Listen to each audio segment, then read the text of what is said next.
Nabi SAW beliau memesan kepada umatnya dua hal. Ma in tamassaktum bihima lan tadillu ba'di. Semenjak kamu masih berpegang dengan dua hal ini, kamu nggak akan sesat, nggak keliru. Kitabullah wa itrati, Al-Quran dan keluarga Nabi Muhammad SAW. Habaib maksudnya. Al-Quran dan keluarga Nabi Muhammad SAW. Habaib maksudnya. Al-Quran dan keluarga Nabi Muhammad SAW. Habaib maksudnya. Ada riwayat hadis Kitabullah wa sunnati, kitabnya Allah dan sunnahnya Nabi. Berarti tiga hal yang dipesan dengan Nabi. Kalau dijamak ini dua hadis, Al-Quran, hadis dan Ahlul Bait. Al-Quran, hadis dan habaib. Kami akan mengamalkan Al-Quran, berpegang teguh pada Al-Quran, tapi bukan Quran yang palsu. Kami akan berpegang teguh pada hadis, bukan hadis yang palsu. Pun kami akan mencintai dan mengikuti Ahlul Bait, bukan Ahlul Bait yang selesai. Indikator hadis itu sahih ada. Tanda-tanda hadis itu palsu ada. Pun tanda-tanda Ahlul Bait palsu ada.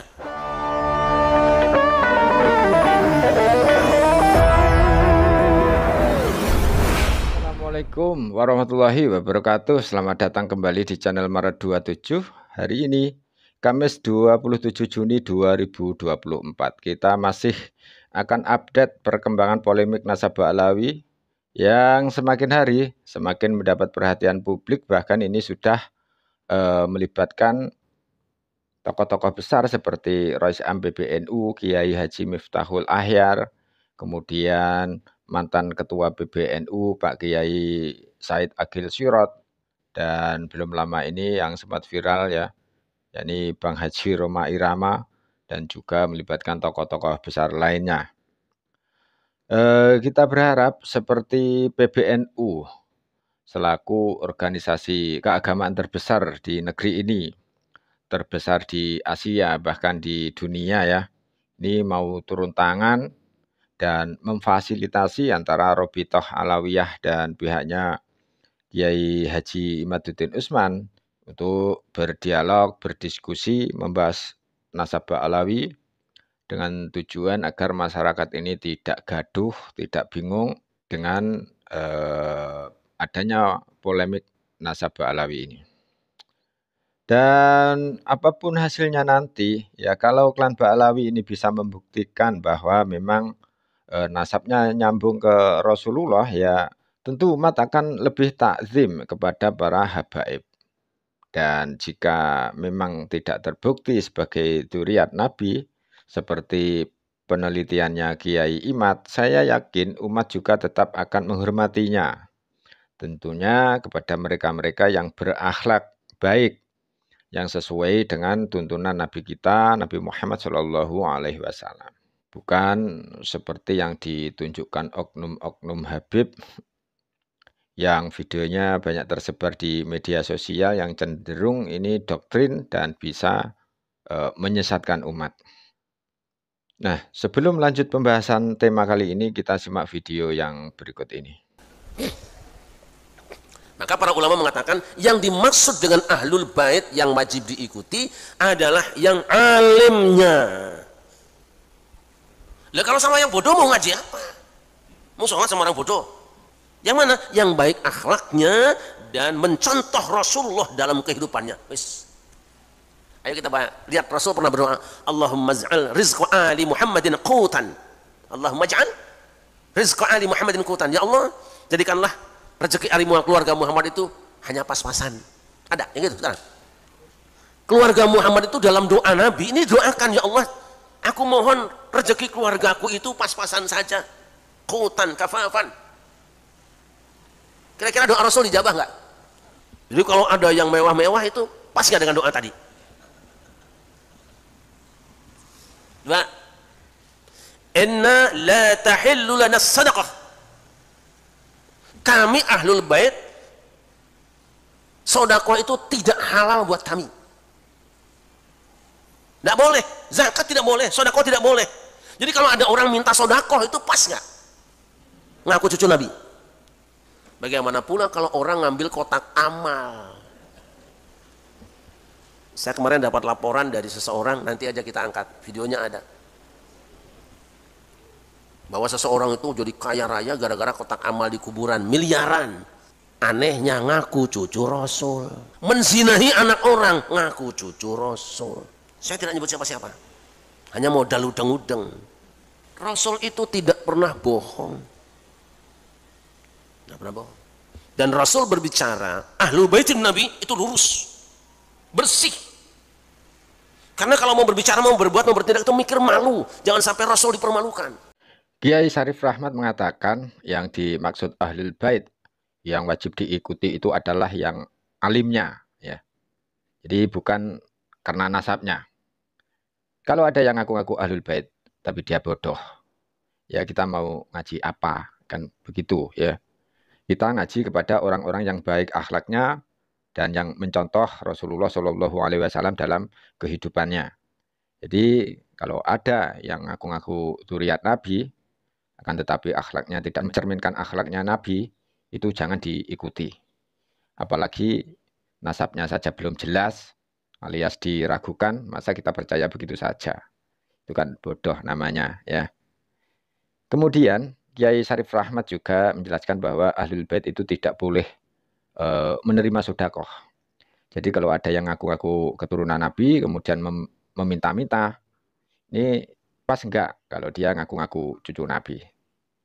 Kita jangan mau dibodoh-bodohi orang-orang yang ngaku-ngaku cucu Nabi, tapi perbuatannya malah minta sedekah. Ya, ini kan senewen, ajarannya tidak sesuai tuntunan Kanjeng Nabi Muhammad Shallallahu Alaihi Wasallam. Kita lanjut videonya dan jangan lupa simak sampai habis. Saya tutup sampai di sini. Terima kasih. Wassalamualaikum warahmatullahi wabarakatuh. Taraktu fikum amroini lan tadillu ma in tamassaktum bihima kitaballahi wa sunnata rasulih. Aku tinggalkan di tengah kamu dua perkara.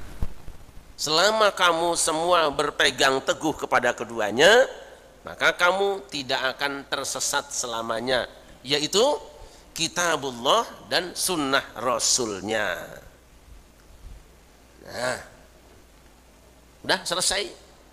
Wajib berpegang teguh kepada Al-Quran dan sunnah atau Quran dan hadis.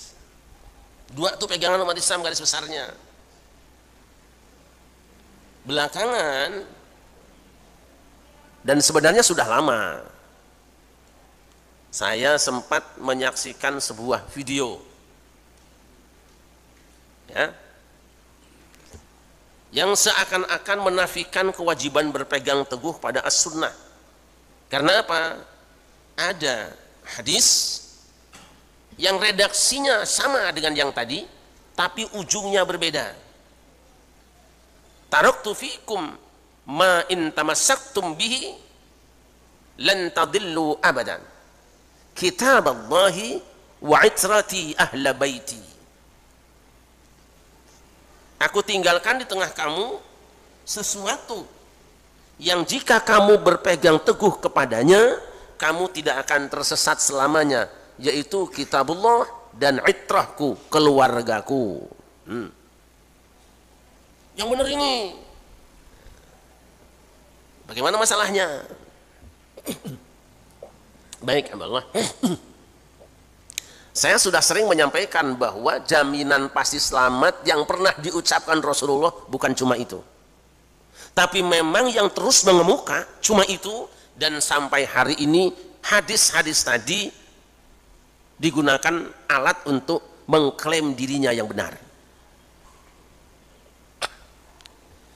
Kitab Allah wa sunnata rasulih dipegang oleh sekelompok umat Islam, mayoritas umat Islam berpegang teguh kepada Al-Quran dan sunnah. Karena berpegang pada sunnah, maka mereka menjadi ahlus sunnah. Nah, yang wa'itrati ahla baiti itu mengikuti Quran dan ahlul bait. Makanya dikenal madhabnya madhab ahlul bait. Madhab ahlul bait itu adalah Syiah. Nah, gimana nih sebenarnya dua-duanya sabda Nabi? Ini dua kelompok ini tarung terus. Yang ini bertahan dengan sunnahnya, yang ini bertahan dengan ahlul baitnya, tidak selesai-selesai. Nah, mari kita renungkan bareng-bareng. Kita kaji bareng-bareng supaya rampungnya juga ayem. Kita ambil semuanya saja. Al-Quran, sunnah, dan ahlul bait. Hadis-hadis ini sebenarnya tidak perlu dipertentangkan, tapi dipastikan. Apa maksudnya? Satu, ternyata saudara-saudara kita Syiah yang mengatakan berpegang teguh kepada ahlul bait juga bukan berarti tidak mewajibkan berpegang pada as-sunnah. Kalau ada yang mengatakan cukup ahlul bait tidak harus sunnah, nah dia menyalahi kitabnya sendiri. Nah, ini kitabnya nih. Nantilah dulu ya, dulu. Saya tidak akan bahas perbedaan keduanya, nanti panjang sekali. Jadi kesimpulannya bahasan kita adalah 3. Quran, sunnah, dan ahlul bait. Saya termasuk yang tidak mau repot. Enaknya begini. Benar kita wajib berpegang teguh pada Quran, benar. Benar kita wajib berpegang teguh pada as-sunnah, benar. Benar kita wajib berpegang teguh pada ahlul bait, ya. Tentu harus ada kepastiannya. Mengapa? Dulu Al-Quran pernah ramai. Banyak orang yang melaporkan ini ayat Quran, ini ayat Quran, ini ayat Quran. Tapi para ulama punya rumusan. Kapan sebuah bacaan itu dianggap sah sebagai Al-Quran? Itu diuji dengan 3 persyaratan. 1, riwayatnya sampai kepada kita secara mutawatir, informasinya itu mutawatir. Yang kedua, sesuai dengan salah satu wajah di dalam ilmu nahwu, dalam bahasa Arab, sesuai dengan kaidah bahasa Arab. Dan yang ketiga, sesuai dengan Rosam Utsmani. Ini nanti kita punya bahasan tersendiri tentang ini. 3 ini. Begitu dilaporkan, ada tulisan bahwa ini ayat Al-Quran, ada bacaan bahwa ini adalah Al-Quran, diuji oleh para ulama. Di Quran itu banyak loh itu. Kesimpulannya apa? Dengan persyaratan yang dibuat para ulama tadi, akhirnya disimpulkan oleh Ibnu Mujahid bahwa qiraat yang dianggap sah adalah qiraat jumlahnya ada 7, yang kita sebut dengan qiraat sabah. Bacaan yang lain stop. Walaupun itu teks ayatnya ada di dalam Sahih Al-Bukhari, tetapi karena ada persyaratan lain yang tidak masuk, yang bacanya cuma 2-3 orang, tidak mutawatir, atau tidak sesuai dengan bahasa Arab, atau tulisannya tidak sama dengan standar Rosam Utsmani, maka ditolak kequranannya. 7 qiraat dengan masing-masing 2 riwayatnya. Berkembang kemudian pada zamannya Ibnu Jazari, bukan 7 lagi. Setelah dikaji ulang seluruh dunia, riwayat-riwayat orang yang baca Quran di mana-mana, yang bisa dibenarkan ada 10 qiraat, al-qiraatul ashr. Dah, selesai.